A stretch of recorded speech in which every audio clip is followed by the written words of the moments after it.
Okay, hello. Today is the 2nd of October, 2023, and it is the birthday of Bjarke Ingels.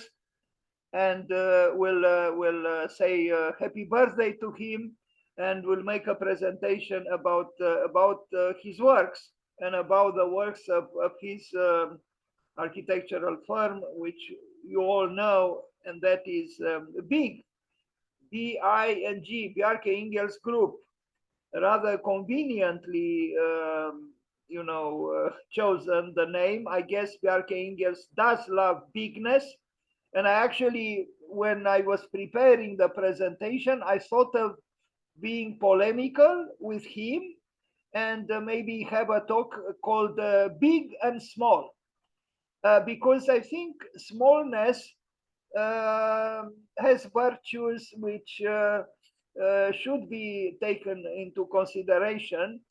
And I remember that about 2 years ago, Kenneth Frampton wrote me an email where he recommended a book which was called Small is Beautiful. He didn't recommend me a book called Big is Beautiful. He recommended me a book called Small is Beautiful. I didn't read it, but maybe you are interested to search for this book. Anyway, Big equals Ingels, Bjarke Ingels Group is his architecture firm, and he's significantly successful, if we are to express ourselves somehow mildly. We could even say exceptionally successful. The man without doubts. I made a note myself here, but I'm not so sure I am correct. uh, the reason I wrote these words is because you probably know Hamlet was a Dane, and he was famous for having doubts. But Bjarke Ingels seems to have a surprising self-assurance, but maybe that confidence in himself was earned through some struggles that people don't know about. I do know he was very ill when he was younger, but he was able to move beyond the illness, and we know now that maybe he could be described as some kind of an anti-Hamlet Dane. These are my words. The harshness of excessive optimism. Although I acknowledge the, uh, the positive attributes of his work, I also have some question marks, or even maybe some criticism, and I hope that criticism is not born from envy, although there are enough reasons to be envious of an architect so successful as he was and is. But let's read a few Bjarke Ingels quotes or quotations. For me, architecture is the means, not the end. It's a means of making different life forms possible.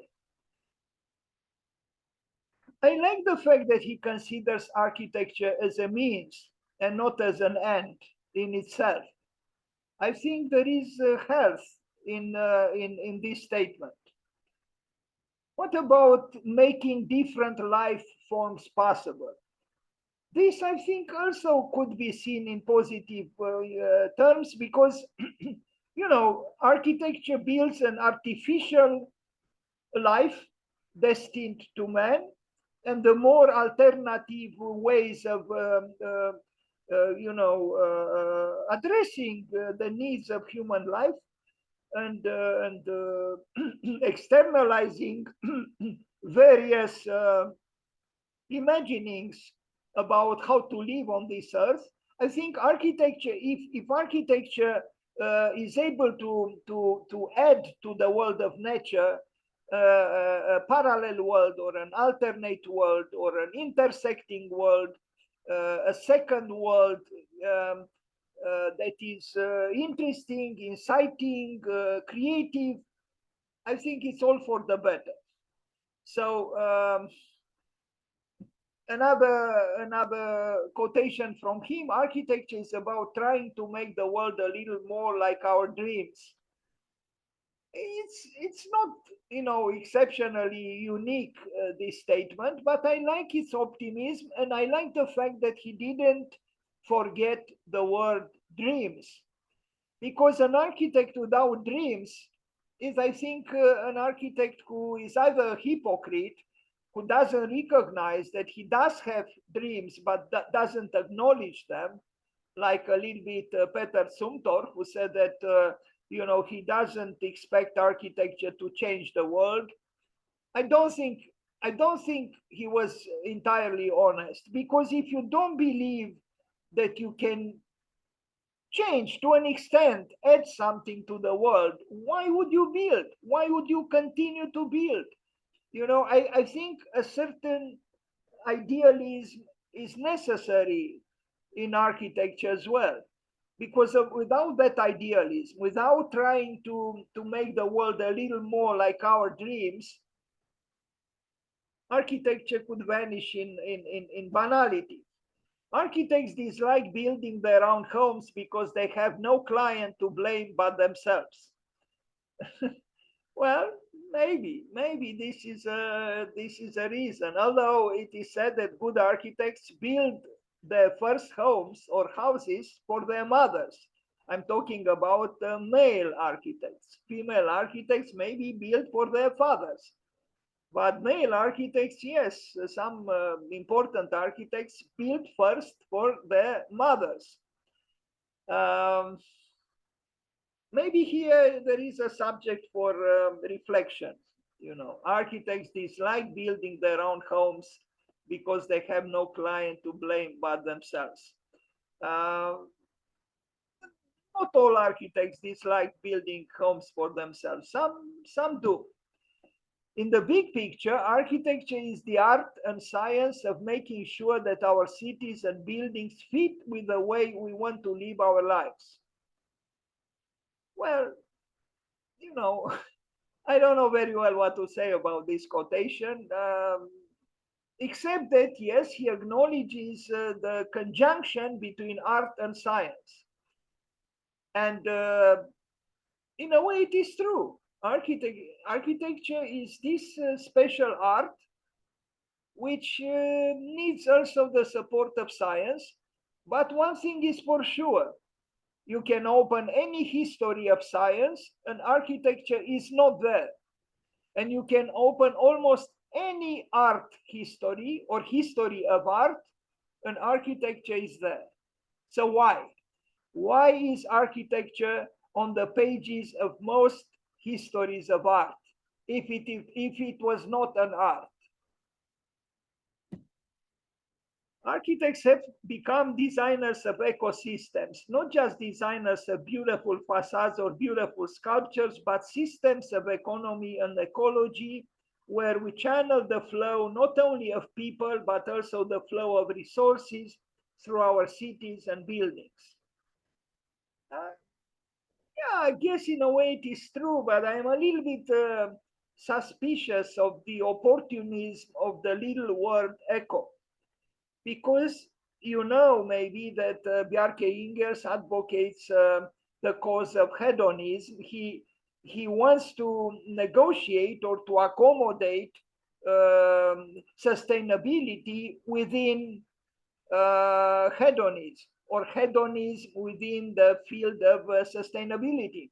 He doesn't want to give up on the pleasures of this world, but at the same time he is forced to consider the commandments of what we call sustainability.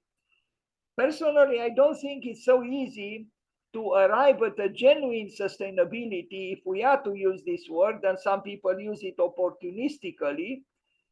I don't think it's easy to arrive at sustainability without some sacrifices.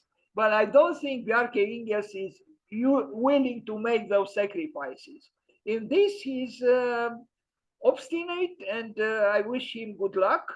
But one thing is for sure: the levels of the seas are rising, the icebergs are melting, the pollution is growing, and and you know, the global warming is a reality. So what do we do? Without renouncing to anything, I don't think we just can continue and continue and continue to advocate the cause of anthropos, you know, the hedonistic man who enjoys the, you know, the lifespan on this earth without renouncing to certain things, maybe to certain excesses. The notion that sustainability needs to sacrifice quality of life is a flawed one. I just talked about this. It's a design challenge, a challenge to build something that transforms the idea of sustainability into something that will increase the quality of life for all those around it. Now, what does he mean actually by increasing the quality of life? In what sense? To go to disco bars more often, or to go to exotic islands more often, and to have longer vacations, or to dedicate more time to contemplation, to more maybe spiritual life, if this doesn't sound a little bit too exotic for us in our time. What does it mean by increasing the quality of life? To have more diverse vacuum cleaners, to have bigger TVs on our walls, to have more and more, to accelerate, you know, the demands and the demands of high capitalism. What does it mean to increase the quality of life? What is the quality of life of a yogi in India?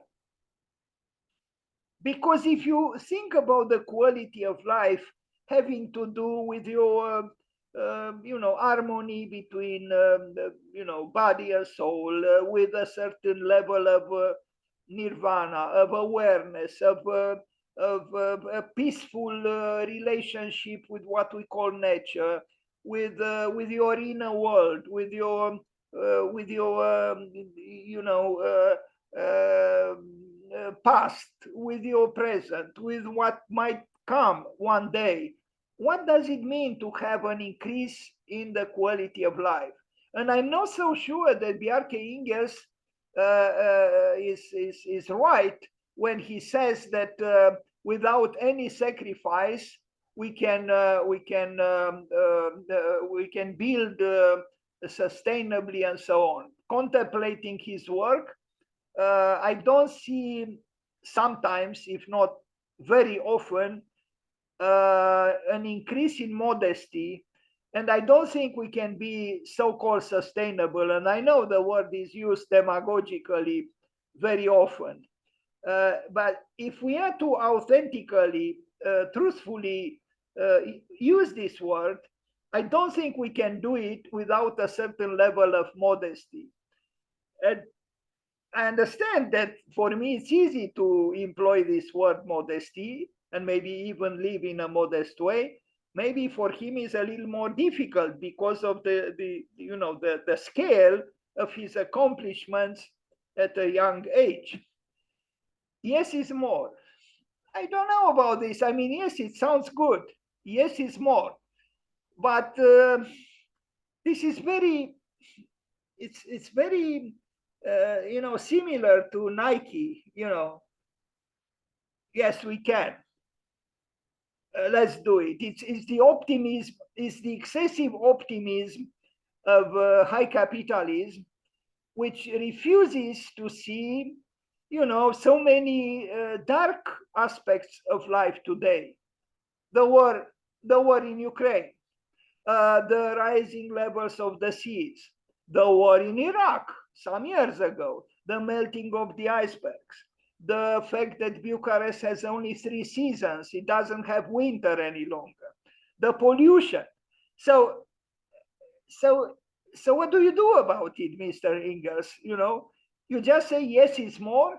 I think yes has value in as much as it is accompanied, at least to a certain percentage, to a certain extent, by a no. Even Louis Sullivan had two essays in kindergarten chats, one an optimistic one and one a pessimistic one. I think this excessive optimism could be a little bit simplistic and problematic.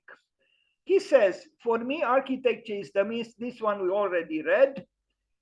Here is another quotation from him. Sustainability is unappealing if it's always portrayed as something negative, a form of moral self-denial, an ethical dilemma, a moral sacrifice, a political dilemma, or a philanthropic donation. We are changing the angle and saying that sustainable cities can be a way of improving our quality of life.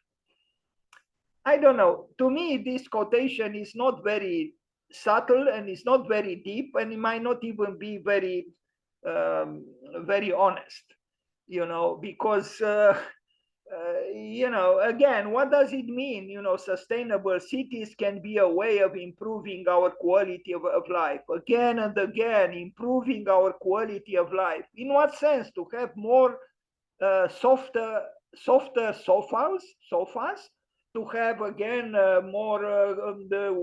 wider TV screens, to have more refrigerators, to have more and more and more. What does it mean by improving the quality of life?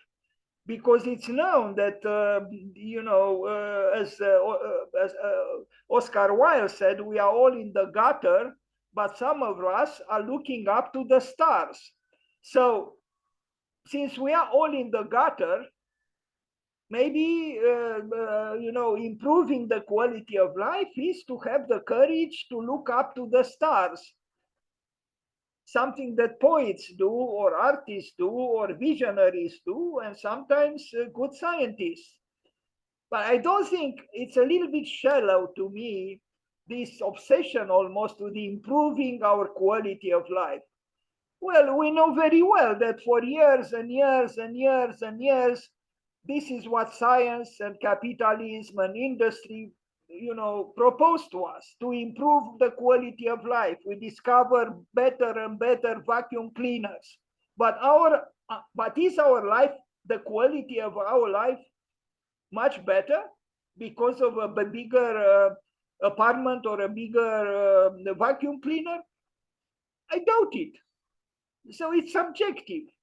Anyway, also I think his issue with sustainability is an issue actually with living under the sky, as Heidegger would say, on the earth, under the sky, with a certain level of modesty.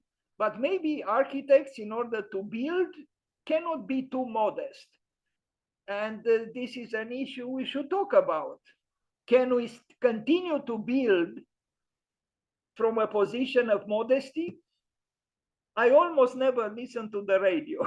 Now, this is a funny statement because, first of all, who listens to the radio these days? I mean, it happens that I do, but I'm an anachronism. Well, I didn't expect from Bjarke Ingels to say I almost never listen to the radio, as if the radio is the ultimate gadget. Again, this is actually, I actually like this statement because it shows to me that he can also be naive.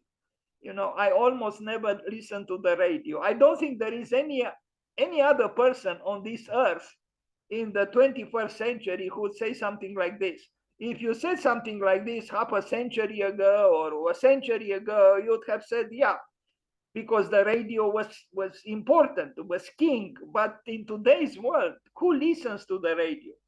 I do, because I like all the radio cassette players, which I buy from flea markets, and I do listen to the radio. But I didn't expect Bjarke Ingels to say, I don't listen to the radio.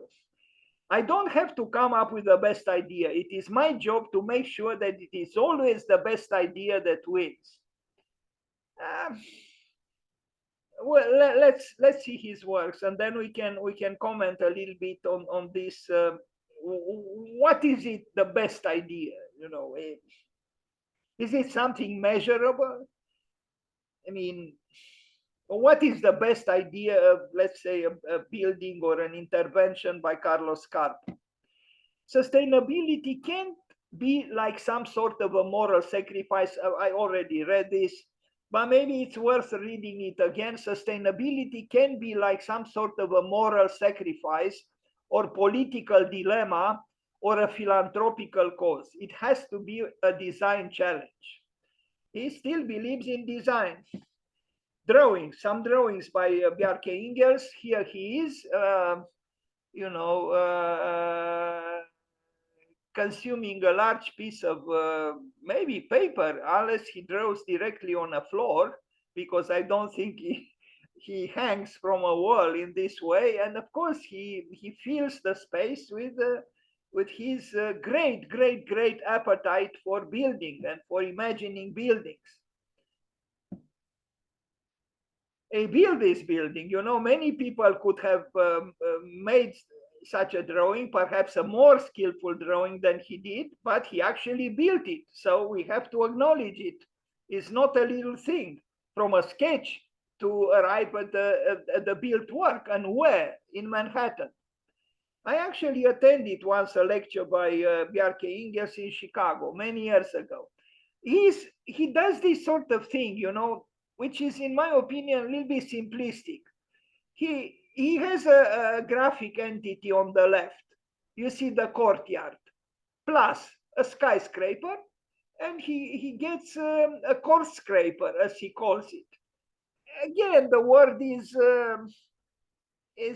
linguistic exasperation. What is this, a court scraper? You know, he always does this, or very often, A plus B equals C. But I think life is more complex than this. And I do have to say it, on his birthday, I know architects who draw better, and much better, actually. But he has other qualities. He's a doer. He builds and builds and builds, and he is, yes, immensely successful at it. Architect Bjarke Ingels has a blueprint to rescue humanity. Now, this is a very typical, you know, advertising for him. Is not guilty of it. Some people express themselves in this way, but again, to me, it's suspiciously excessive optimism here. You know, architect Bjarke Ingels has a blueprint to rescue humanity. You know, if things would be so easy that an architect could rescue humanity, what do we read here? You read it. You know, in his realm, Bjarke Ingels, to simplify matters and convince others of the righteousness of his way, he simplifies sometimes dangerously. But he's seductive and obviously works. Developers, contractors, rich people, you know, they fall for it. You know, A plus B equals C. And the buildings keep throwing a shadow on the earth. So is Bjarke Ingels going to save the world or to rescue the world in this way? I am skeptical. But I acknowledge that what he did in a very short time is formidable. Again, the skyscraper and the courtyard equals the courtscape. But is it truly so? He has these equations, you know, which make things appear very easy, from cause to effect. But what Bjarke Ingels forgets is what the mystics say, that the cause is the effect of the effect, and the effect is the cause of the cause. That circularity complicates matters, but I think that circularity is closer to truth. You see here, the Tirana grid, Mecca orientation, we get, so A plus B equals C, we get the new mosque of Tirana. So who said that architecture is difficult? The square, the Tirana grid, the rotated square, the Mecca orientation, You add them and you get the new Mosque of Tirana. But what is amazing is that this man, basing his activity on such simplistic, casual, reductive equations, is able to build. And he builds and builds and builds. 2005, the Vimy houses in Copenhagen, big and JDS. This building, which attracted attention to his work, is indeed standing out. But when we look at it, why is it standing out? Well, mainly because of the aggressivity of the triangular balconies. Otherwise, the building is covered in glass. It's obviously not sustainable because it uses a lot of glass. And with so much glass, you do need air conditioning. Otherwise, you melt in the summer and you freeze in the winter. But the balconies are the show. The balconies are even showing a certain level of misanthropy, in my opinion, because they are aggressive. Not from all angles their aggressivity is so perceivable, but they are aggressive. Other than that, we can salute in positive terms the aleatory movement of the balconies on the glass facade. So he is not afraid to take risks in the sense of animating the facade of the building with a certain level of deviant architecture, which in this case is obtained through the play with the balconies. All in all, these triangular balconies, piercingly advancing towards the viewer, do have a certain level of aggressivity, in my opinion. Not all parts of the buildings are like this, but the most famous ones and the most striking are those with the triangular balconies. Look at them here. Are they piercing the sky? Are they piercing the running gods? Are they piercing light? Are they piercing the perceptions of the viewer? But they are aggressive. The interior, well, this is like the street, the Rue in l'unité d'habitation by Le Corbusier.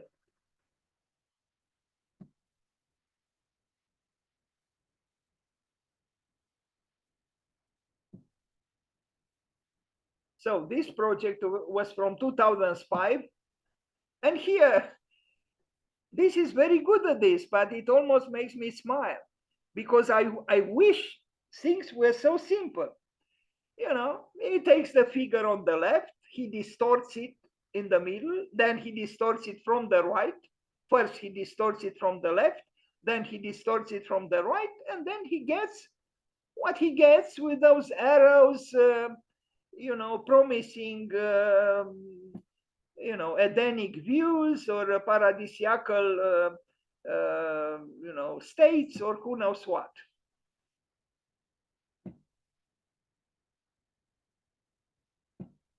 The mountain dwellings in Copenhagen, 2008, again working with JDS, not dissimilar, actually is in the proximity of the previous work. You see it on the right. You probably know that Bjarke Ingels is very fond of Lego. He plays with Lego. He played with Lego as a child, I guess. He likes Lego. But in my opinion, what the Lego architecture misses is the adoration of the joint that Carlos Scarpa was famous for. But on the other hand, I think Bjarke Ingels is able to articulate in rather robust ways an architecture that is maybe not very subtle because it doesn't have the impressionistic troubling hesitations of doubts, but it's still it has a certain level of freshness and of there is a way in which he uses geometry which is, animated and, plausible. But it's not a very. That's why I mentioned a few times Carlos Scarpa, because Scarpa was was an architect that was diametrically opposed to the architecture of Bjarke Ingels. There is a certain surrealism, not surrealism, S-U-R, but S-E-R, from serious. You can tell it's a manipulation based on this relationship between A plus B equals C. It's an architecture that is, in the last analysis, not very surprising once you know his system of operating. Maybe you know, but Bjarke Ingels expressed great admiration for his countryman John Utzon, the author of the opera in Sydney, and not only of the opera in Sydney, truly a great architect. And he said that he always wanted, and he still wants very much, to do a building of the impact, the significance of the opera in Sydney. He already built, important buildings, Bjarke Ingels, but he still thinks that the opera in Sydney by his countryman John Utzon is somehow on another level. Maybe it's a subject to address and talk about.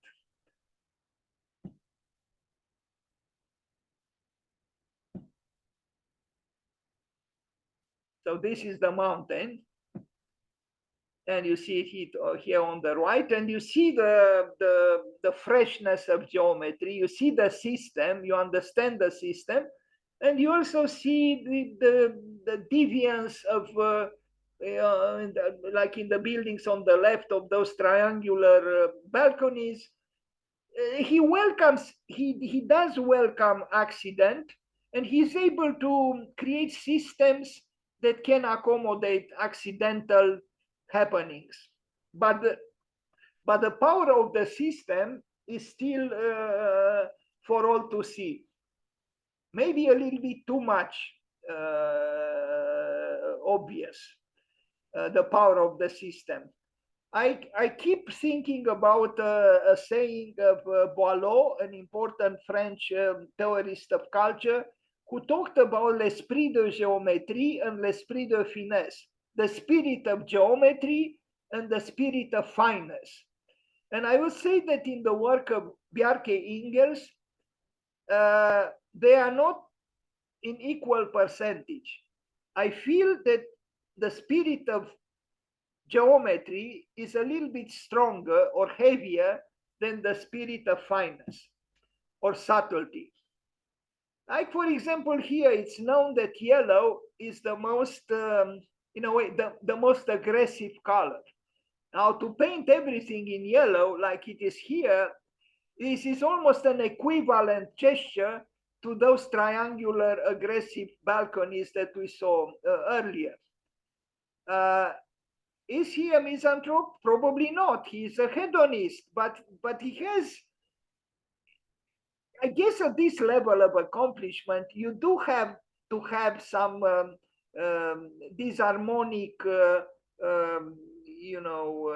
states within, and some, to create some kind of a conflict even. And so there is a conflict here. On one hand, you quest for an increased quality of life, and on the other, you pierce the eyes of the viewer with sharp triangular balconies, and you agitate the inhabitant of this building with this yellow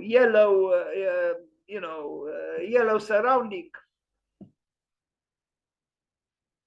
It is a belief. It is a yes architecture. It remains to be discussed to what extent this yes is satisfying to everybody. maybe the problem shouldn't be put in this way, because no work satisfies everybody. Plus, this, in art, and I include architecture here as well, at least partially, satisfaction comes often in subjective ways. I mean, if we compare the mountain that Bjarke Ingels built here with a real mountain, we see two different creators. The human creator, who uses a discernible system, and the divine creator, call him if you want God, who creates the natural mountain. And there is a difference between the work of man and the work of God, or the work of nature. Because Frank Lloyd Wright, when he was asked in an interview at 85 if he believes in God, he said, "I do, but I spell it nature." Does Bjarke Ingels believe in nature? I don't know very well what to say. He's not melancholy. He doesn't have, I think his relationship with nature is via Lego in a way, it's via geometry and articulations that are rather mechanical. I mean, look at this. It's a system. It's clearly a system. And yes, then he cuts into the field that is generated by the system with some diagonals which create, disruptions and accidents. I don't think it's so difficult to learn the system that Bjarke Ingels employs. Look at him. It's logical, no? In a way, too logical. Well, why does he need the distortions? Because he knows that life is not just about straight lines and linear relationships. There are accidents, there are fractures, so he welcomes the fractures too. But in a rather, from my point of view, in a rather simplistic way. And yet his architecture is robust. It does have a certain level of honesty. It is robust. It is an architecture that you cannot dismiss. It's just that, to an extent, I would say, is a little bit simplistic. But when you have the ivy and the green climb on the artificial mountain of the architect, things are getting better, because nature is bringing in a softer form of being deviant, and the melange, the mixture between the work of man and the work of nature becomes, I would say, more convincing.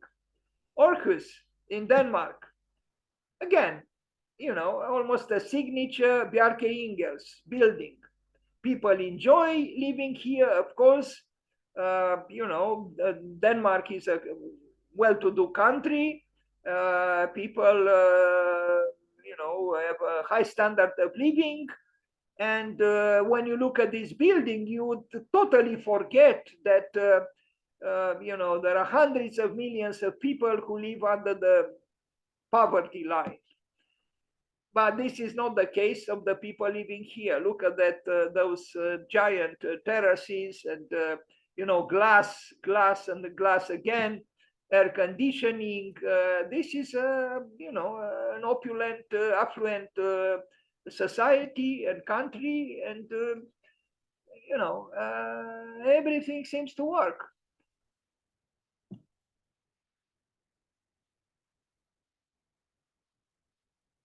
But to be honest with you, personally, and I am subjective, but this is what I feel and think, I'm a little bit disappointed by this excessive optimism, which is affordable only for a small fragment of the human population on this earth.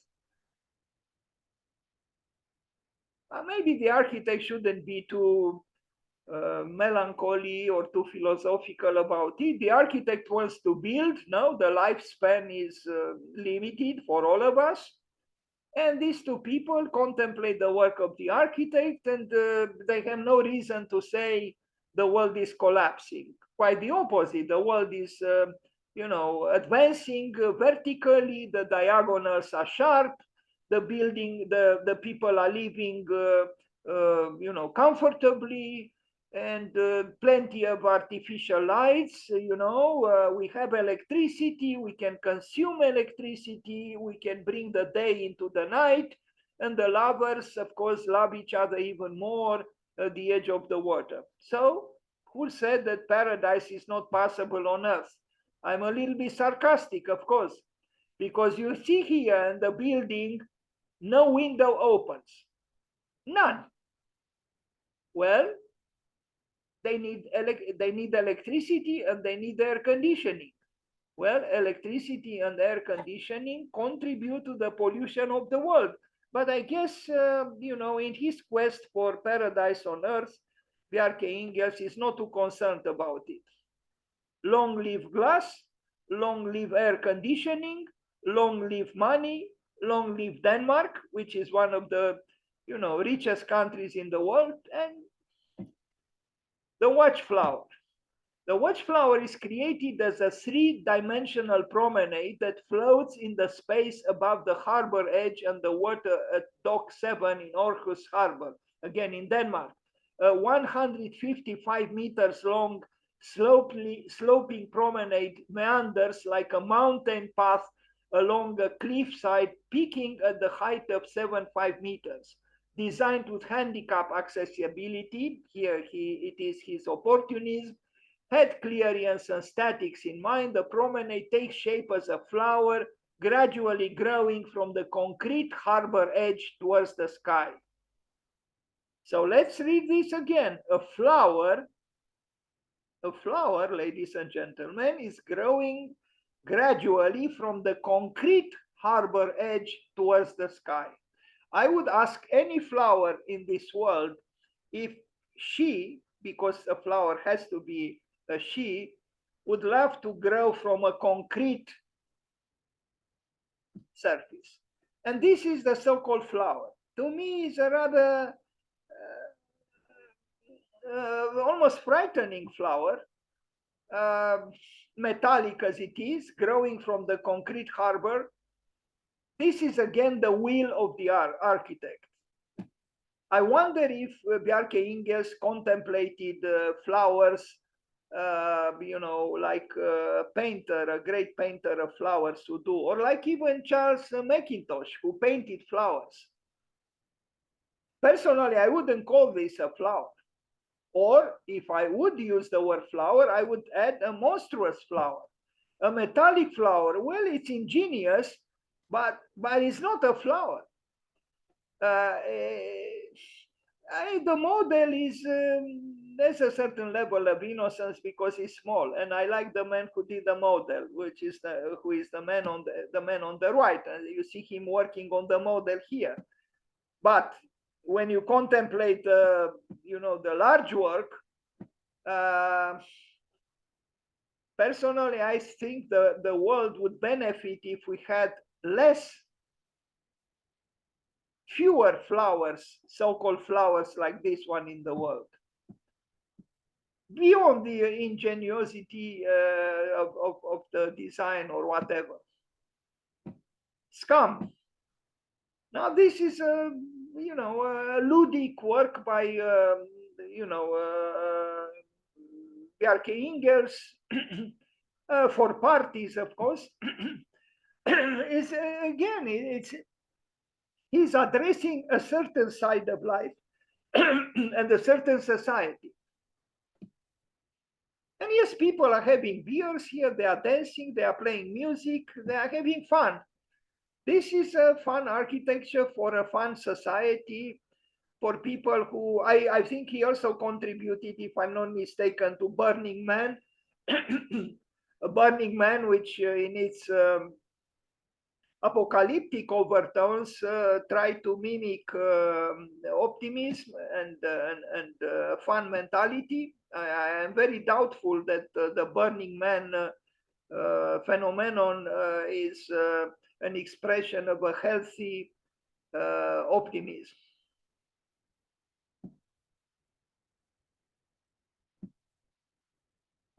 Well, yes is more. But what is the meaning of this yes? To what extent this yes is nourishing?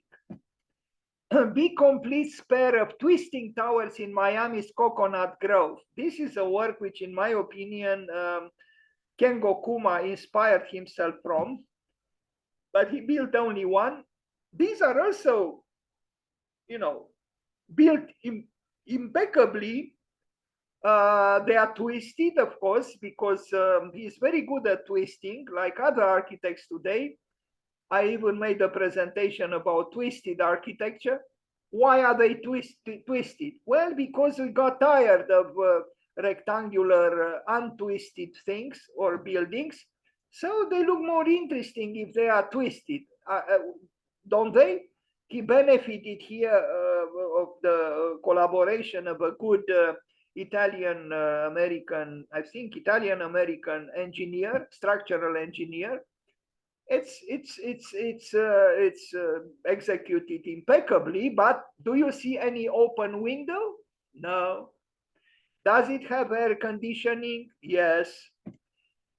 In this case, I'm not sure yes is more. In this case, I would say yes is less, because that air conditioning, which is indispensable here in Miami with so much glass, is actually a no in the face of the climate change. Now, the architect, of course, doesn't want to think about the no. He's like a kid, very happy of his performance. Well, we can only envy him. He doesn't seem to see the shadows of the world. He only sees the brightness of it all. He enjoys it. And the concrete is poured, the concrete, which pollutes, just like the air conditioning, but the architect is smiling. You almost feel like, he's actually amusing. He's probably a nice man, but I'm not sure he's totally responsible. And I'm not sure he will save the world. I'm not sure he will rescue the world. Plus, look at these apartments. These are apartments for the very rich. These balconies would receive parties for 100 people or 200 people. So who buys these apartments? Financial speculators, all kinds of yuppies. In Miami, there are also many poor people, but Bjarke Ingels is not building for them. Here he is contemplating his work and loving it all. Look at this. Marble, ladies and gentlemen, marble. Well, who can build with so much marble? Look at this. There are things well designed, well built, but can you imagine the price of this? And here is the architect, the party man, the fun man, the man who doesn't believe we have to sacrifice anything and we can continue to build and build and build with a happy face and with a big yes in front of us, maybe inscribed on a happy t-shirt. The pool is surrounded by stone with a fossilized coral relief. Very nice. It's true. It is very nice. But this is the work of nature, which is brought into the Miami, penthouse or wherever it appears. Now, those sloping columns, I don't know, are they very graceful? I'm not so sure, but the twisting of the buildings makes an interesting architecture, is sufficiently interesting to stir up the curiosity and the inspiration of an architect like Dan Coma. Bars, sofas, drinks, grayness. And here is the architect on the right and the developer on the left. A perfect combination. One dressed in black, one dressed in white. And they and they run the show. The thing works. There are people who have the millions to buy their apartments in these signature buildings by Bjarke Ingels, and everything is fine. The Twist Bridge Museum at Kistefos Art Park in Norway, another twisting, and another ideogram, manneristically signed by Bjarke Ingels. You see the prism, then the infrastructure bridge. He always brings two elements, and then in this case a third element, which is the art, meaning the inhabitant of the museum. And then we get, now it's not very clear why, if we add the three things on the left, we obtain the thing on the right. I'm absolutely sure that if you block off the ideogram, the vignette on the right, and you just consider the entities on the left of the equation, most people would draw a different conclusion than the one so-called logically arrived at by Bjarke Ingels. But the building is interesting to an extent. He calls it the bridging of art and nature. Well, it sounds very convenient and very good. We propose a hybrid of architecture, infrastructure, and sculpture. And here it is.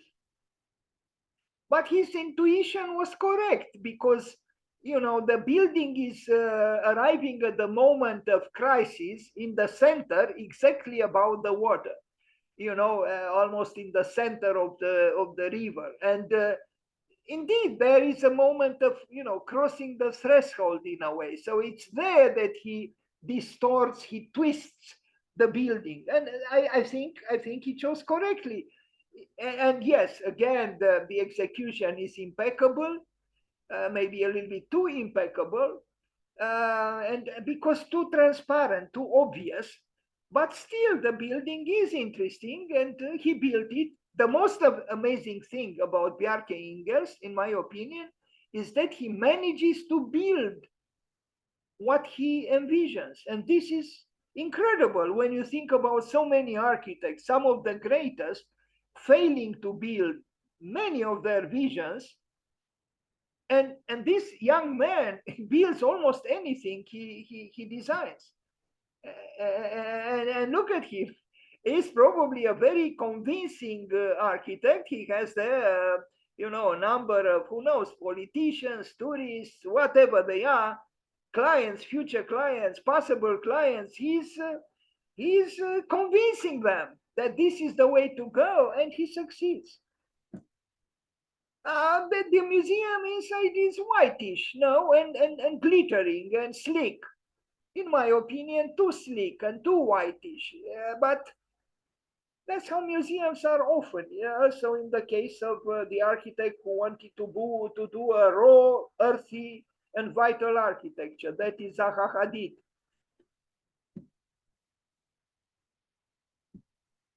Homes for all, or I can read residence. I like the fact, I have to acknowledge that I like the fact that Bjarke Ingels found room in his activity to also build social housing. And this is social housing. And he tried to do, a building that he's not ashamed of, but built for the poor. Well, the poor in Denmark are different from the poor in many parts of the other parts of the world. But still, this Homes for All, I think, shows his empathy towards others, and I think we have to applaud him for this.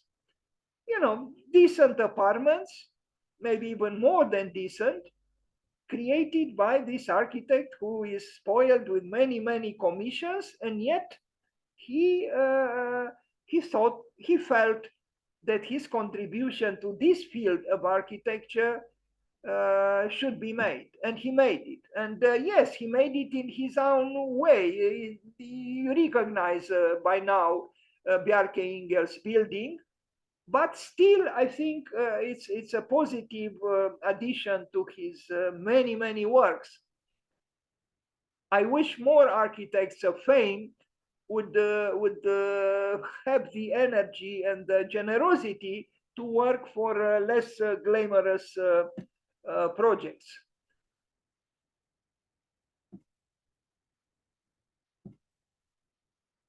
Homes for all. Now, in many parts of the world, this bedroom is not any bedroom. Is a bedroom which has a splendid view, or almost splendid view, or a good view, or acceptable view, lots of light. And sorry, what did I do here? Ah, my God. Sorry, I don't know what I did here.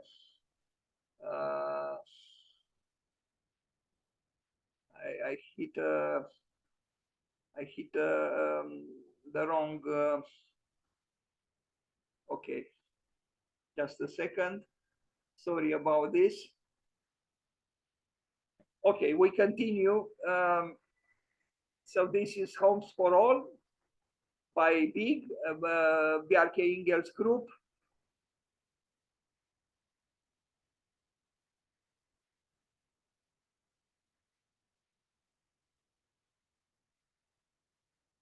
Well, this architecture of checkers, this Lego architecture, is what he's very good at. And he does it he still finds new ways of assembling the Lego pieces.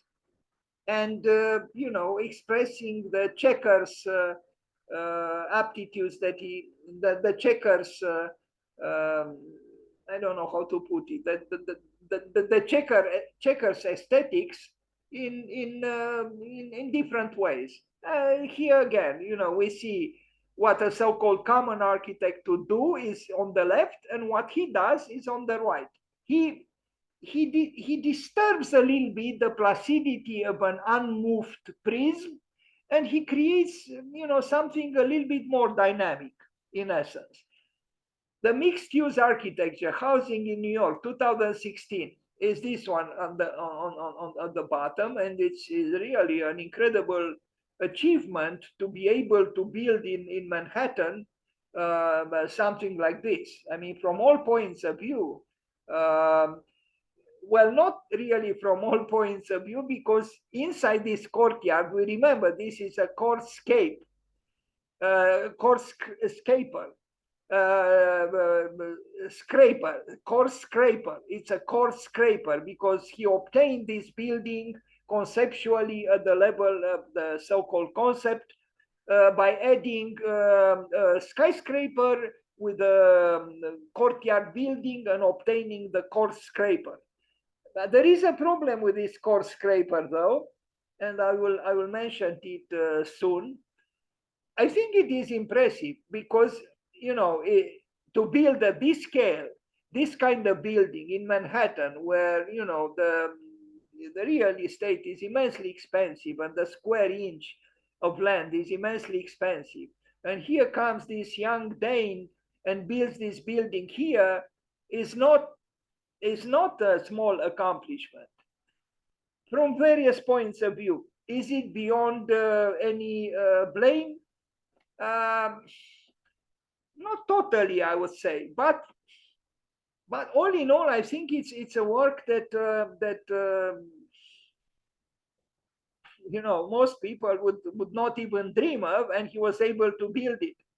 But if you look in the courtyard, there are corners here on the first floor, or whatever, maybe it's not the first, but on the bottom floor at the level of the courtyard of the garden, which are not so generously treated. I mean, I don't think the sunlight touches this corner here. It's dark and there is no sunlight, so the glory of the scheme is not totally convincing. But I guess a certain level of unfairness exists in the world, not that we should be happy about it. After all around the building is Manhattan with all its injustices and so on. So a little bit of injustice is inserted inside his scheme as well. But what is amazing is that he was able to make a building which stands out among so many other buildings, and it is functioning, if not perfectly, almost perfectly. And there is also the metaphor of the sailing boats and so on. So it's not yet the opera in Sydney, it's true, and I understand his desire to do a building as significant as the opera in Sydney, but I think with a difficult program now, because this is housing, this is not the emblematic opera building that John Woodson was able to build in Sydney. This is an apartment building. So he was able to make a rather, unglorious program, an architecture very assertive, maybe too assertive if we look at that triangle piercing the sky. And here is the scheme, simple like hell, if I am to express myself non-academically. The prism, the skyscraper, then the courtyard building equals the core scraper, as he called it. And this is the plan of the building. But you see that the accidents in the project make the building interesting aesthetically, sculpturally. And otherwise, what can we say? It's a huge corridor with apartments left and right. Now, of course, those who with less money were condemned to live here or here. And what can you do? Life is unfair. You can't give the same qualities to everybody. He shows here the sunlight, but he cannot explain to us how the corner towards, I don't know if you see what's happening on this side. Yes, the sunlight goes to this corner at least for some time in the travel of the sun on the sky. But what about the other corner? He doesn't tell us anything about that. Anyway, I think a remarkable achievement with all its misgivings. It's amazing that he built it. What else can we say? Now, the Serpentine Pavilion, we were actually working on a shelving system with these extruded fiberglass elements, he explained. Essentially, the pavilion is a hybrid between a building and a piece of furniture. So the wall is a giant shelf that you pull apart to create this interior space. Ingels also describes the building as a tribute to his hero, Danish architect John Woodson, who designed the Sydney Opera House. Woodson had this idea that you could create any imaginable form with carefully designed, mass-produced elements, almost like creating difference out of repetition. And it's essentially that spirit we've tried to bring here. I think he explained well. And again, it's the Lego architecture that he's able to animate through sinuous distortions. So the difference, he explained it very well, actually. He arrives at a difference out of repetition. In other words, he arrives at disorder out of order. And yeah, it's still a little bit simplistic, but it's still seductive. And the idea to have, steps that could also function as seating areas, this was also used by Fujimoto and others. But it's still a pavilion clearly belonging to Big and Bjarke Ingels that functions. And again, he has no reasons to be unhappy.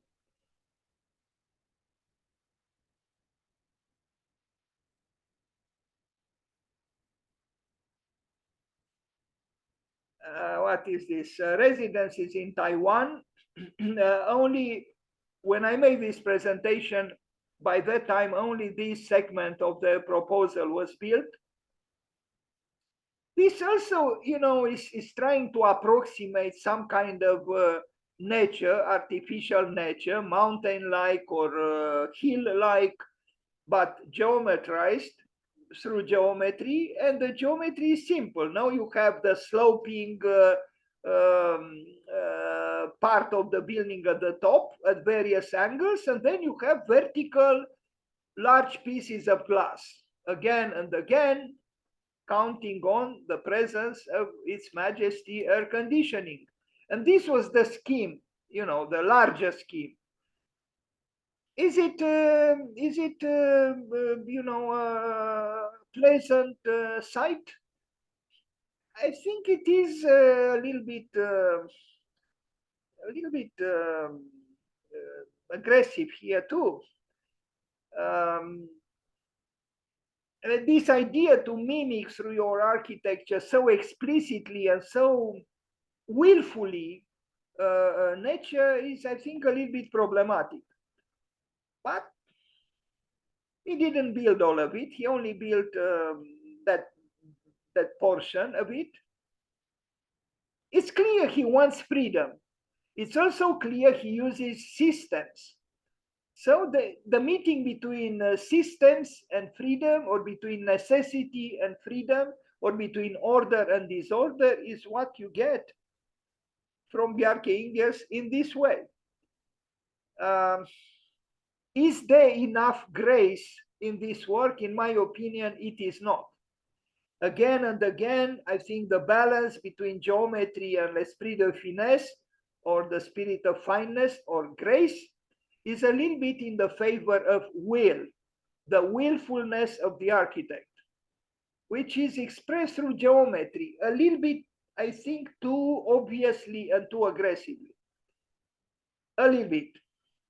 The sun orientation, at least he takes into consideration the apparent movement of the sun on the sky. It's a canyon, no? Here, you know, things, he's exploring, he's taking risks, he's searching for various things. And this is one thing that he did, built partially until now, as far as I know. But it's clear he comes back to the motif of the mountain. We saw the mountain building in Denmark. We see the mountain here in Taiwan. He is not insensitive to nature. He understands that nature is a force and we can inspire ourselves from nature. But I would add, we cannot mimic nature. And there is the danger where you are happy with just mimicking nature. Although the mimicking here is not literal, because he uses geometry and even sharp geometries. The Copan Hill power plant by Big, this is considered very sustainable. Yeah, people enjoy coming down on the sloping top part of the building. It's a factory. They even added, you know, something for extreme sports on the facade. I hope I have here pictures a bit. It's a factory. I mean, I don't know how truly so-called sustainable it is. But, I mean, when you consider all that smoke that is coming out of the building, you wonder, you know, in what way is it so you know, sustainable? I mean, look at it. It's a man-made cloud, the smoke coming out of the chimney of the factory. It's not too dark, the cloud is true, it's rather whitish. And then we have a man there doing acrobatics. And then we have the acrobatics, the graphic acrobatics on the top of the building, the design of the, you know, the pathways and so on. I guess, I don't know. The world's tallest climbing wall is being added to a Bjarke Ingels design sustainable power plant. That's how it is called, the sustainable power plant. And here you see the addition, for extreme sports, for climb the tallest, the world's tallest climbing wall. I think Bjarke Ingels love these tallest, biggest I'm not sure he likes smallest, but he likes the biggest and the tallest. Yeah, so I guess for a boring humanity to climb like this on the walls of our so-called sustainable factories is a lot of fun. Otherwise, the system, the almost obsessional system, is still for all to see. But the climbing added wall is an accident that brings in some distortion, which is architecturally maybe needed. The Vancouver house in Canada, something that, sorry to say it, Dan Coma challenged. Well, the word challenge is not really the best word. In my opinion, Dan Coma inspired himself too obviously from this building by Bjarke Ingels, and also in Vancouver. I find it actually astonishing. A total work of art. Think of Vancouver House as a giant curtain at the moment of being pulled back to reveal the world to Vancouver and Vancouver to the world. Bjarke Ingels. I guess, we can rationalize the distortion and the twisting of this building in this way. But is a building a curtain? Um, I'm not so sure. The structural acrobatics function, the building was built, and I guess Vancouver is welcoming the world when the curtain is moving a little bit aside. And again, surprisingly, and I regret I don't have here pictures with the building by Dan Coma, which is not dissimilar to this one, which shows that even at the highest level of architecture, we have inspirations crossing borders, so to speak. Now, is this building better than this one? I'm not sure. I mean, yes, it's more intriguing for the time being, but I don't know. Big Cajas and Rambo win international call to design a master plan for these islands in Malaysia. Biodiversity will have an integrated system of localized water resources, renewable energy, and waste management tied all together in a human-made ecosystem. Human-made ecosystem. Let's remember, we are still in the world of anthropos. Rather than design a city for cars, we design biodiversity for waterways, rail, and different kinds of personal mobility, forming a multimodal environment of movement. The resultant urban landscape will be a celebration of Penang's position as a truly global crossroads of the world, economically, ecologically, and socially. So goodbye to the intersection of 45th Street of 7th Avenue and Broadway at 45th Street in Manhattan. Now we talk about Penang's being the true global crossroads of the world.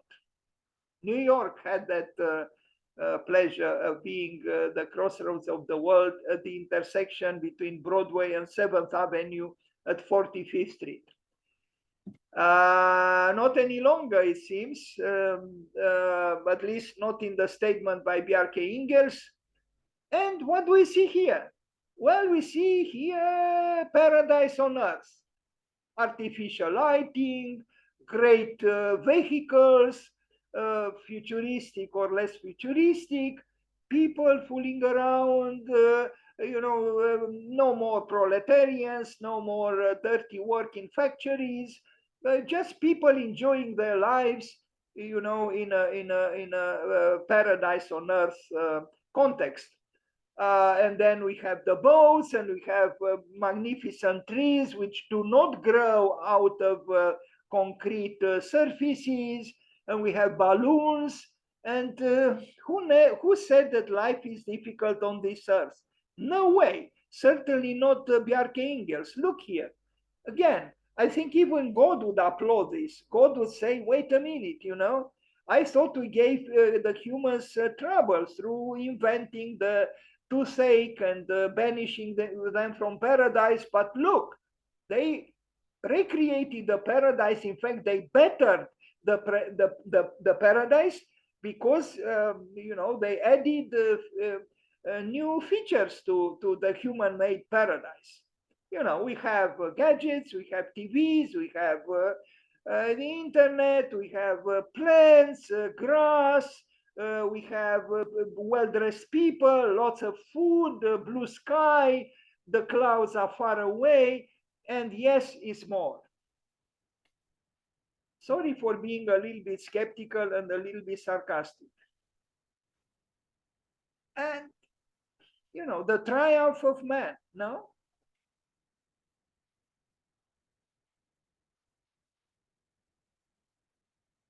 Yes, I am a little bit skeptical and a little bit sarcastic towards this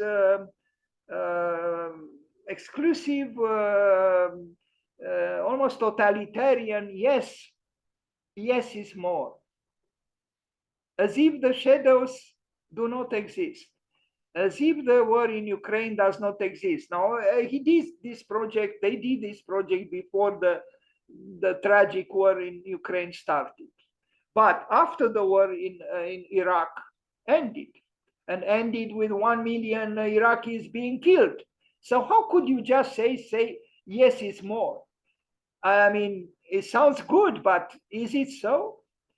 And even this extension of the human empire on water, is it not abusive at the address of the water and the fish and the climate?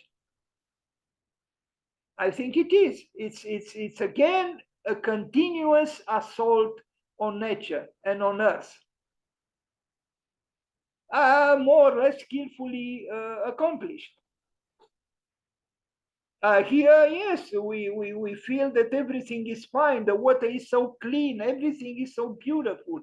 The green is beautiful. The building is climbed by ivy and other plants, and the humans are angelic. There are no crimes. There are no financial speculations. There are no people who cannot pay the rents or the mortgages. Everything is beautiful. Yes is more. And then some exotic flying machines on the sky. Who wouldn't want to live in this world? But surprise, surprise, ladies and gentlemen, Elon Musk wants to go to Mars, and not alone. Why would we leave this paradise on Earth to go in the darkness of cosmos, go to Mars where there isn't even an adequate gravity? You wonder, why do the founders of Amazon and eBay and Tesla want to leave Earth when on Earth, Bjarke Ingels shows us that rescuing the planet is very feasible, is it not? Let's ignore for the moment Vladimir Putin, if we can. The latest architecture news, this was 2 or 3 years ago, he designed the AI city, an innovation campus hosting headquarters of tech firm in Chongqing, China. He has unveiled, we are approaching the end of this rather long presentation. It's designed for AI, artificial intelligence city, I guess, the future home for Terminus Group. We love the words Terminator, Terminus, and we ignore the possible dark connotations. A smart service provider. We build smart cities, but are we smarter, we the humans? I doubt it. Imagined as the new center of innovation for China, the project will be dedicated to artificial intelligence, robotics, networking, and big data. Locating in Chongqing in southwest China, known as the Mountain City, again the mountain, the project is set within the Chongqing High-Tech Industrial Development Zone. Let's move forward, and here it is. This one rather horizontal, but a softened horizontality through some more or less gentle curvatures or curves. And again, we see splendor in the grass. We see, the foliage of the trees, maybe in the fall, and we see people, walking around, talking on the phone. Uh, Someone exercising, someone maybe meditating. Um, Civilization, no? It's civilization. But how much culture is it? Because I do think that Alvar Aalto was right when he said architecture belongs to culture, not to civilization. I see here more what we like to call civilization than culture. And yes, of course, it's politically correct to place grass and trees and bushes on top of our buildings and fool ourselves that everything is fine, that nature applauds our efforts, that nature ignores how much concrete we used in order to build this artificial landscape. Um, and then, of course, we light up the sky with our powerful, projections, and the electricity consumed by this high-tech campus is appreciable, but who cares? China is powerful economically, can pay the bills for this exoticism of extensive artificial lighting and excessive air conditioning, and I guess everything is fine. People contemplate sculptures and art and walk leisurely to the left and to the right.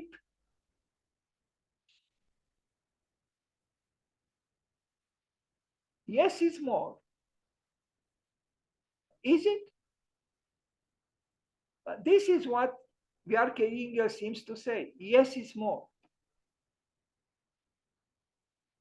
Of course, if you confront these visions, these architectural visions, with the deadly realities of cities and towns and villages in Ukraine, we see that yes is not the only word to assume in human life.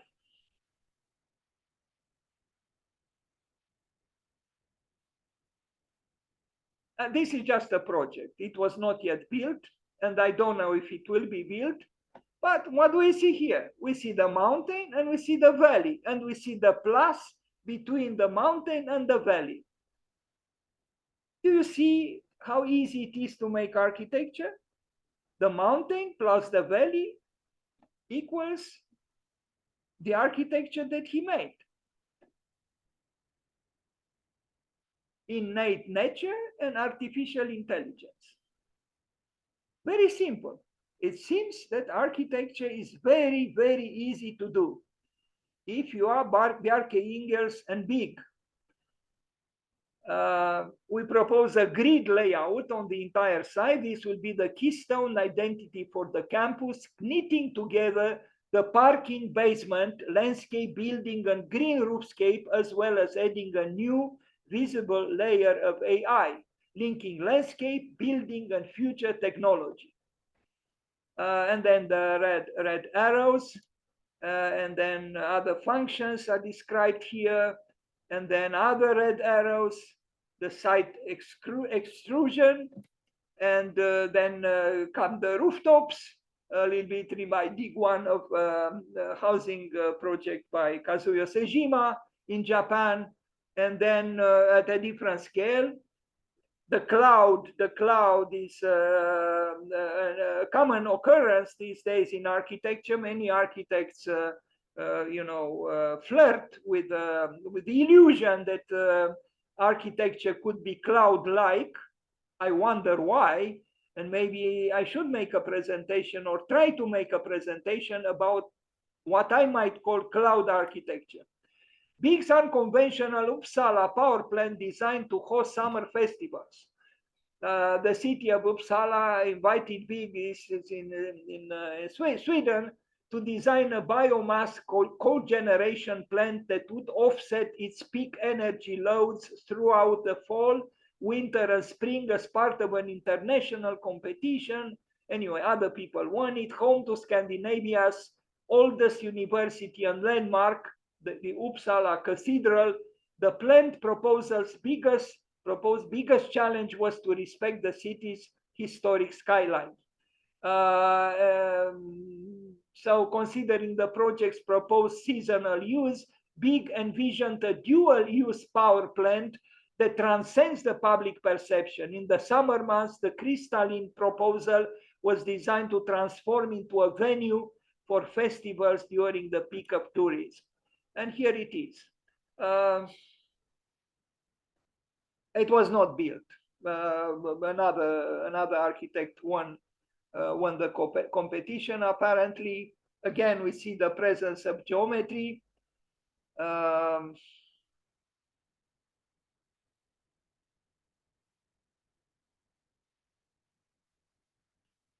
This is how I end this presentation, with a few proposals that Big and Bjarke Ingels made, not yet built. And we see in the background the spires of the Uppsala Cathedral, reminding us of something that often these days we do not reflect sufficiently on. And then we see the usual schematics of how he arrives at the scheme, at the proposal.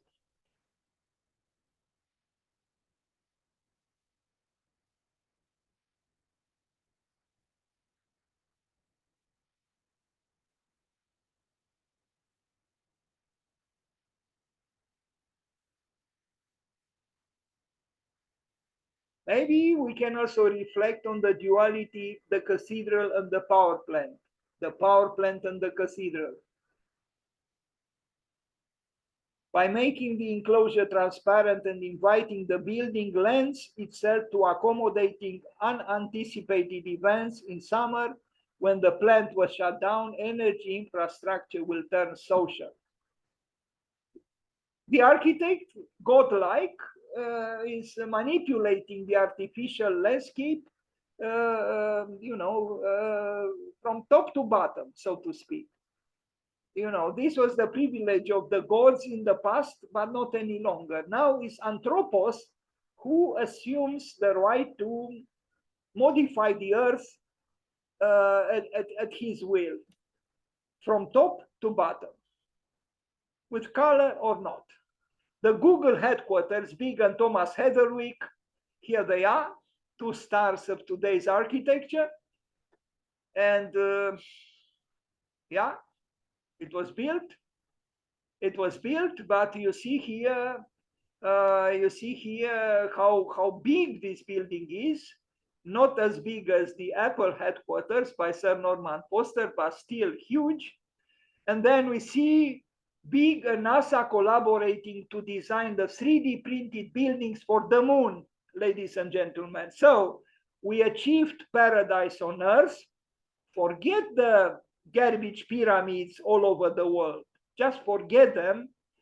We achieved paradise on Earth. And after we did this, we moved to the moon. And NASA will collaborate with us, with the architects, to design 3D printed buildings. So Big and 3D printed building company Icon have revealed they are working on Project Olympus. Isn't it funny? We moved Olympus from Greece to Mars, which aims to develop robotic construction for the moon. Well, sorry, it's the moon, not Mars. I forgot that, there are two destinations for the bored humans, the moon and Mars. Mars and the moon. The architecture firm and search space exploration architecture were enlisted to the project by Icon after it received a small business innovation research government contract boosted with funding from NASA. Called Project Olympus, it aims to develop a way to create a 3D printed infrastructure for living on the moon using materials found on its surface. And here it is.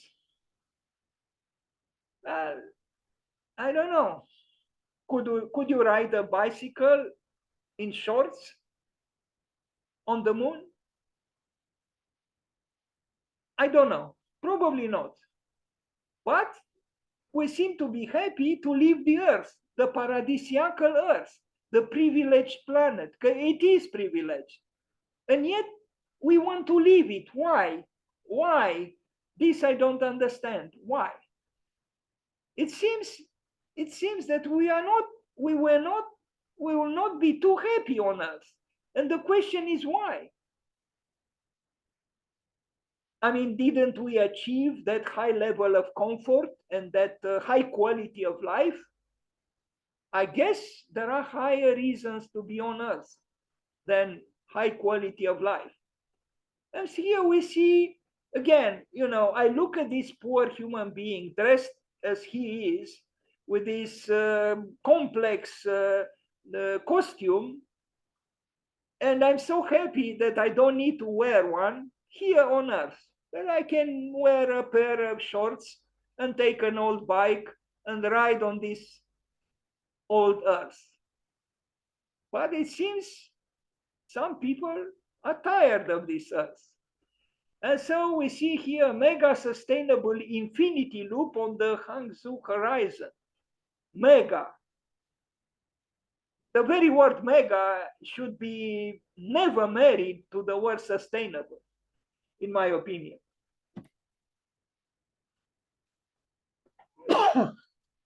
Sorry. Mega it is indeed. And it is a loop. Is it an infinity loop? I don't know, but it is a loop. What does it say to the world? Again, if this has some housing, some apartments, I wouldn't want to live inside the oval courtyard at the bottom, in the dark, rounded corners of this courtyard. You see, that little detail to me is significant because the system of Bjarke Ingels is not perfect. There is something unsaid. And I think what is unsaid should be said and analyzed and reflected upon. Just imagine working or living somewhere here. Otherwise, the building, of course, is glorious. But there is an Achilles heel in a way, architecturally speaking. On the other hand, of course, at the top, you see the sky, you see the moon, you see even Mars, perhaps, through the wide surfaces of glass, and the air conditioning makes your, high level of life, high quality of life even higher. But I wonder about this tree. How happy is this tree inside the building, growing from probably a concrete slab?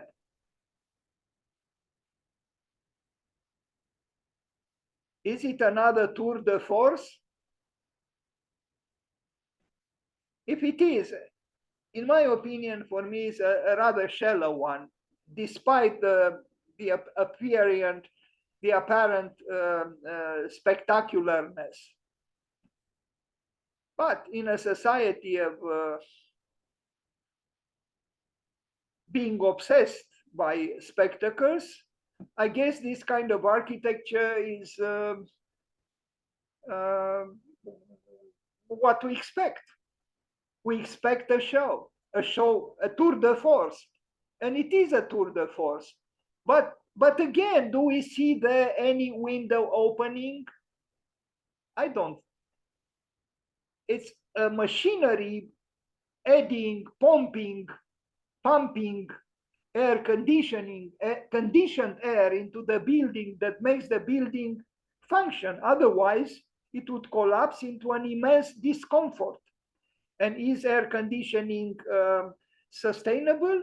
It's not. But like Sir Norman Foster, Bjarke Ingels ignores these things because in the name of that immensely happy yes is more, he chooses to ignore.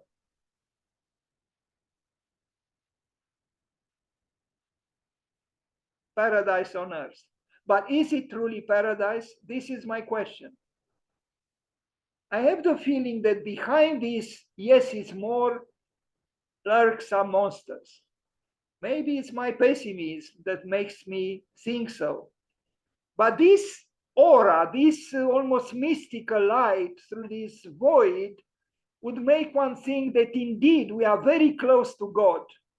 But are we?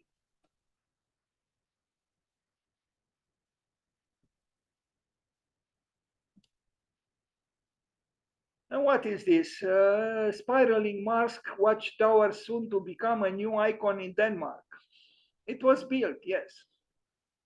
It is spiraling, yes. Is it spiraling to the moon? Is it spiraling to Mars?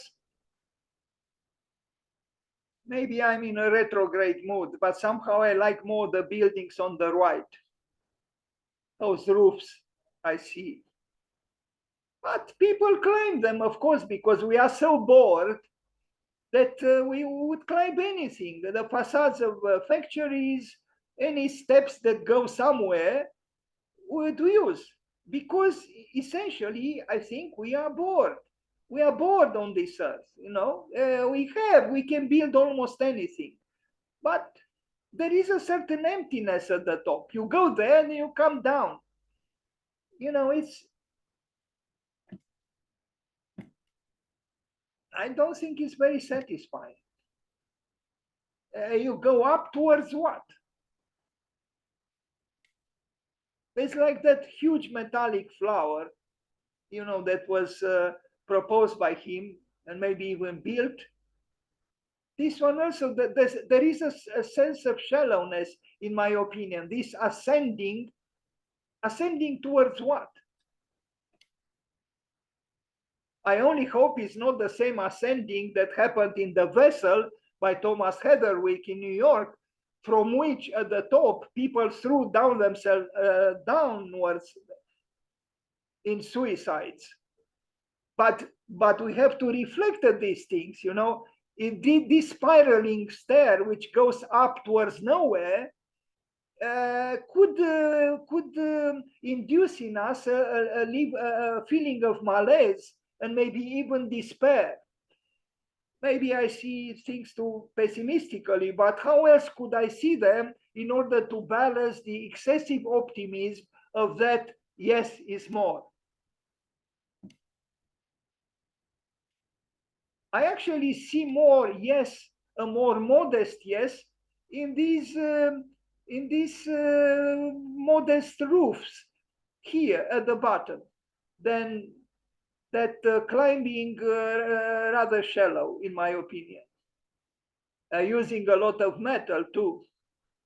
Yes, you can take some nice pictures of it, it's true, as if we don't have already enough nice pictures in the world.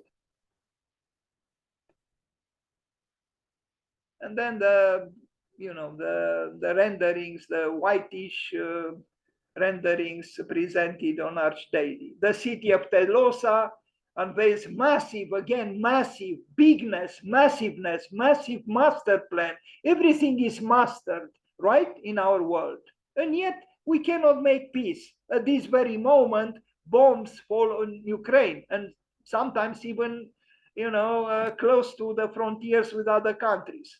And we talk about massive master plans. Maybe we should stay away from massivity and from massive master plans of any kind. So I wrote here a pre-apocalyptic architecture. It's a so-called visionary project by Big and by Bjarke Ingels. What could this be? A pre-apocalyptic architecture. It is meant to be a big yes to life, to the world, to the future. But then why did I write these words? Because I don't see actually a healthy sense of optimism here. I see rather an exasperation of an opulent society, an affluent society, which can build anything, but something is missing. Maybe that something that is missing is Godot. about whom Samuel Beckett wrote and who never showed up. But when we look at this, we see again the triumphalism of the human assault on the world, on earth, on nature. Yes, you could say interesting architecture. To me, it is not so interesting. I admire more the modest bamboo architecture of Bangladesh, built by poor people for poor people. But people who maybe see virtues in earth, on earth, that maybe our affluent societies do not perceive, or got tired of them, or bored of them.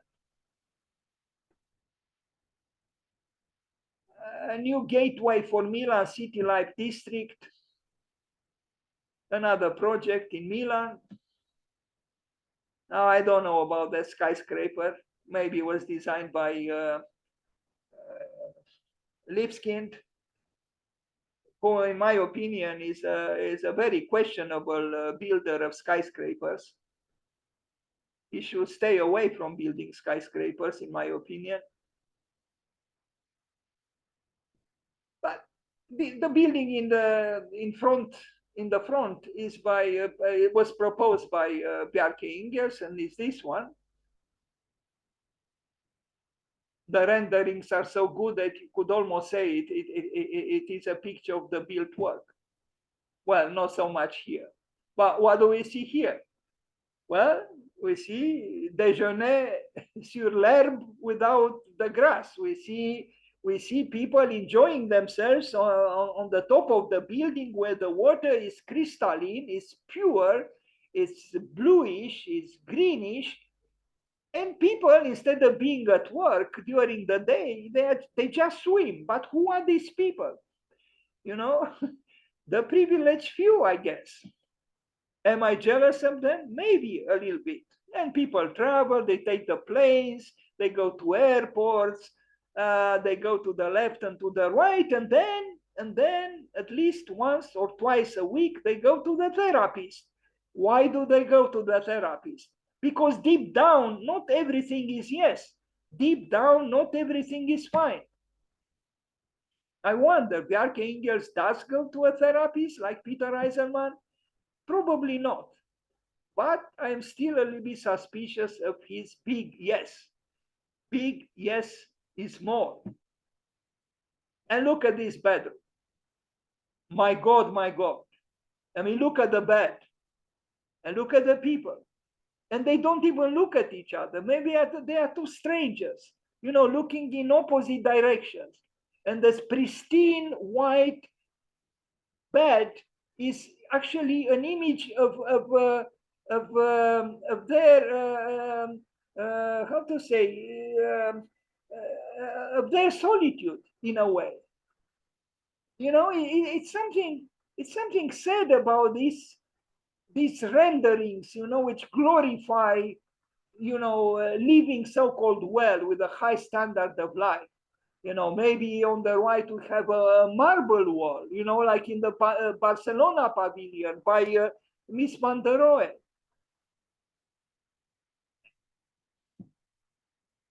I don't know what this is. Again, I'm agitated because I am beginning to make mistakes, and you know, I show things that I'm not supposed to show. We are at the end. Sorry, we are at the very end of the presentation. Just a second. We return to the picture we just saw.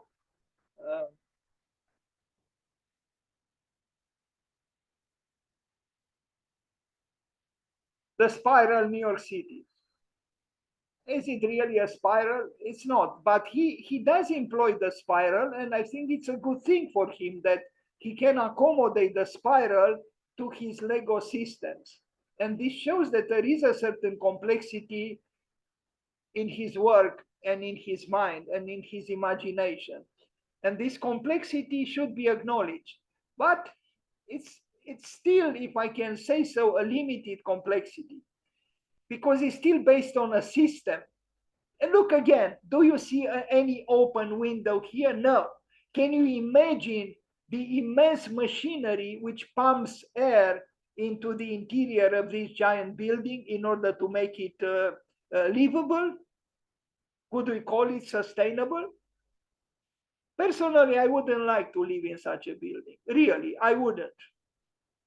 Trapped behind the huge, giant glass facades.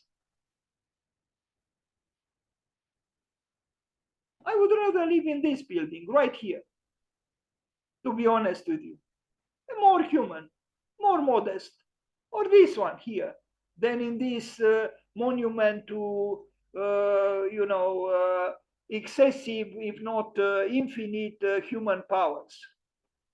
Really, these giant glass facades depress me with a lack of imagination and lack of truthfulness. We just cover our giant buildings with glass, and we think we do architecture. I think architecture is more complex. I think Frank Lloyd Wright was right when he said that there wouldn't be a difficulty really to do architecture if there were no windows, in the sense that the window, the piercing of a wall for a window is potentially a problem. But today, with so much glass, we ignore this problem because we cover our buildings, doesn't matter how big, with glass, glass, glass, and glass again. There is no the adoration of the joint here to come back to Carlos Scarpa.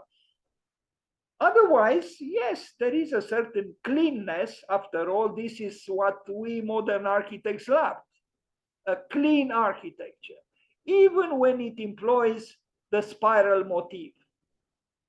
And what do we see here? We see on the right the tower proposed by Diller and Scofidio and Renfro, and then we see on the left the so-called spiral building by Bjarke Ingels and Big. Thank you.